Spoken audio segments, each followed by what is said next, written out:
Cupcake. Oh, j'ai tellement... Bon, on commence par la lecture. Psaume 127, quantité des degrés de Salomon. Si l'Éternel ne bâtit la maison, ceux qui la bâtissent travaillent en vain. Si l'Éternel ne garde la ville, celui qui la garde veille en vain. En vain, vous vous levez le matin, vous vous couchez tard et vous mangez-vous le pain de douleur. Il en donne autant à ses bien-aimés pendant leur sommeil.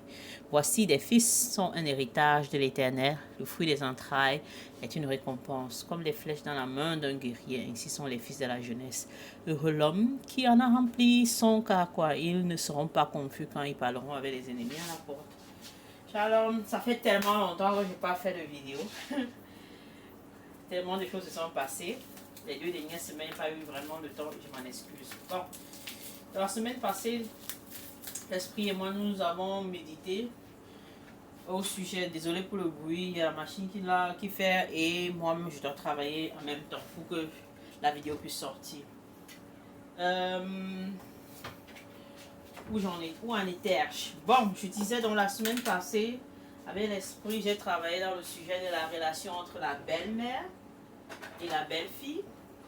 Et cette semaine était bâtie au niveau de la relation entre la mère et la fille. Dans la relation de la belle-mère et la belle-fille, le Seigneur, bon, l'Esprit m'a enseigné que, en tant que femme, notre belle-mère joue un rôle très important dans notre vie en tant qu'épouse, dans le sens que elle aussi, elle est sortie d'une famille, elle est issue d'une famille, elle est un arbre qui a été déplacé, qui a été déraciné d'un certain endroit pour être enraciné dans un autre. Ce qui fait qu'elle a l'expérience de comment se développer dans ce nouveau... Elle s'est développée dans cette nouvelle terre, elle a produit des fruits, elle s'est bâtie. Et nous, en tant que nouvelles venantes dans la famille, là, nous aussi, nous traversons les mêmes choses. Nous avons besoin d'un modèle par lequel nous allons marcher. Donc le rôle, notre relation avec la belle-mère est surtout basée dans le fait de la regarder et prendre conseil sur comment elle a fait pour parvenir à s'implanter dans la nouvelle famille, se bâtir, qu'est-ce qu'on doit faire attention, à qui on doit faire attention, comment se comporter, les personnes donc bref, tout cela en même temps. Donc c'est une source vraiment d'intelligence dans le bâtissement. Là, c'est vraiment l'intelligence dans le bâtissement. Et la mère, c'est plus la sagesse dans le bâtissement. Pourquoi? Parce que une fille et sa mère, nous recevons on est toujours telle mère, telle fille. Donc ça veut dire que la lumière que nous avons reçue de notre mère, elle continue à vivre en nous les enseignements, comment préparer, comment se comporter.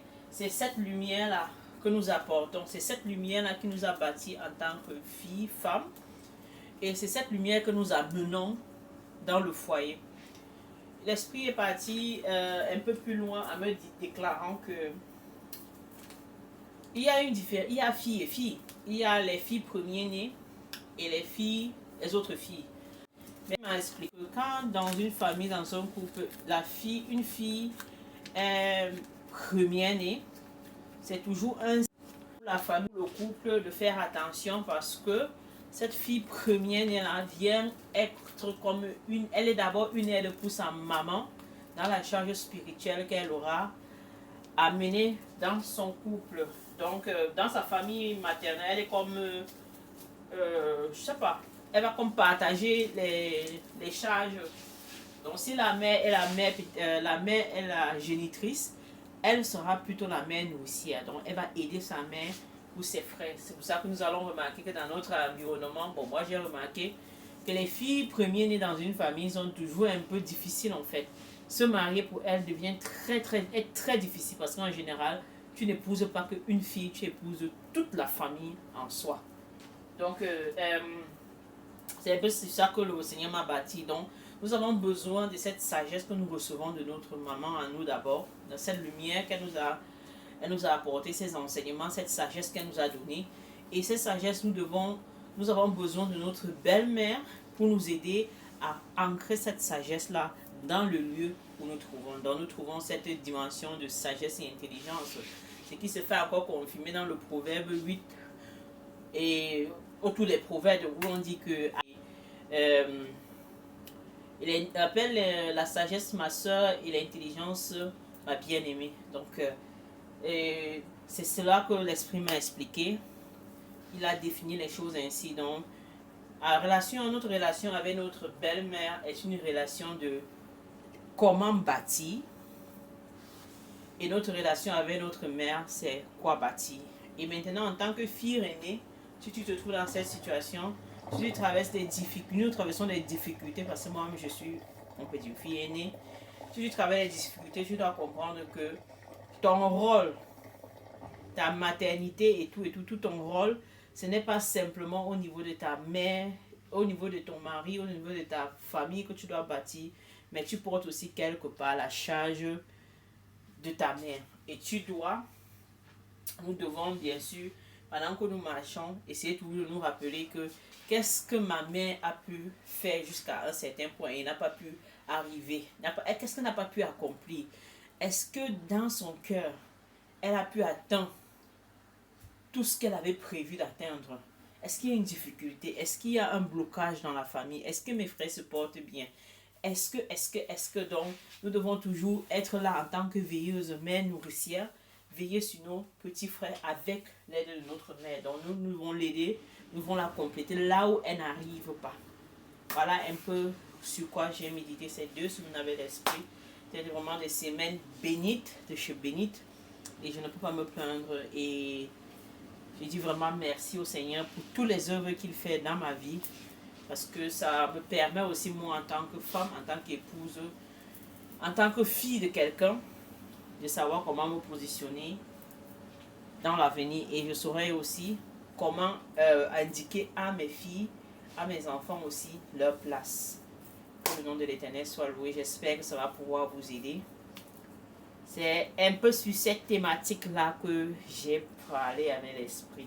Oui, il y avait d'autres connexes que si je m'en souviens et je n'hésiterai pas, si je me souviens et que j'ai vraiment encore trouvé un peu de temps, je n'hésiterai pas vraiment à partager mon vécu et ce que j'ai médité avec l'esprit. Donc, restez bénis. Je vais terminer avec Jérémie 17 pour nous donner la force d'avancer. Jérémie 17 au verset 7 à 8. Béni soit l'homme qui se confie dans l'Éternel et dont l'Éternel est l'espérance. Il est comme un arbre planté près d'un courant d'eau et qui étend ses racines vers le courant. Il n'aperçoit près des eaux plutôt. Quand elle vient et son feuillage reste vert. Dans l'année de la sécheresse, il n'a point de crainte et ne cesse de porter du fruit. Que le nom de l'Éternel soit béni.